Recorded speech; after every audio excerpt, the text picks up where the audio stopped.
Bonjour. Bonjour. Alors, une petite précision. Oui, précision, oui, c'est important. Fouzi Khelifa. Pardon, Voilà, dans je suis navré. Je parlais de ce projet financé par l'Union Européenne, c'est civil, oui, mais on n'en dit pas plus puisqu'il va falloir le détailler. Pour cela, c'est très simple, 180 secondes, 3 minutes. Est-ce que vous êtes prêt, Fouzi? Je suis prêt. Eh bien, nous le sommes également. 3, 2, 1, c'est parti. Alors, plutôt que vous parler de ce programme européen AI for Cities, j'ai envie de parler d'une personne qui a un rôle important dans ma ville. Cette personne s'appelle Sonia. Sonia, c'est la directrice du plan climat-énergie de ma ville. Et elle a un projet qui est très ambitieux. D'ici 2030, elle doit faire en sorte que moins 50% de gaz à effet de serre se réalise dans la ville.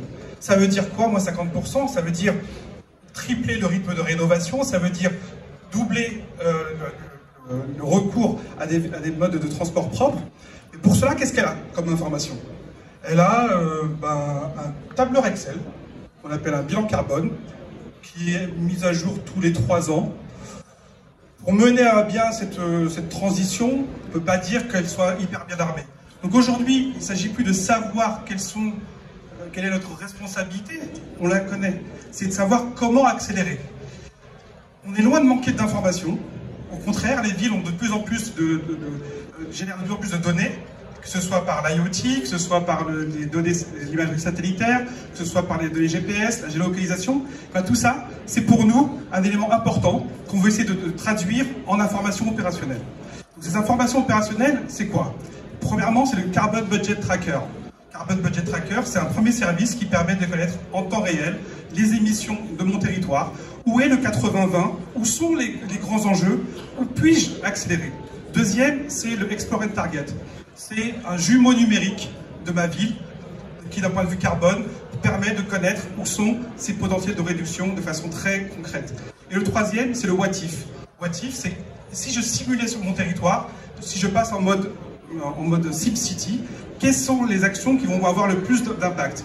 Donc on a besoin désormais de doter d'intelligence la collectivité, et le carbone devient une unité de mesure de l'action publique. Donc aujourd'hui, si vous voulez soutenir un projet qui se déploie sur le Grand Paris et qui se déploie aussi sur des villes de taille moyenne, comme Aulnay-sous-Bois, comme Arcueil, comme Issy-les-Moulineaux, vous avez la possibilité de soutenir ce projet qui aujourd'hui a aussi un nouveau développement avec la ville de Copenhague qui a adopté notre solution.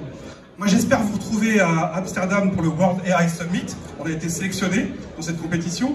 Et j'espère que le standard qu'on développe ensemble avec ces villes françaises et ces villes européennes sera le devenir de chacune de vos villes. Donc, si vous voulez avoir du Carbon Intelligent City chez vous, votez pour nous. Merci. C'est nous qui vous remercions.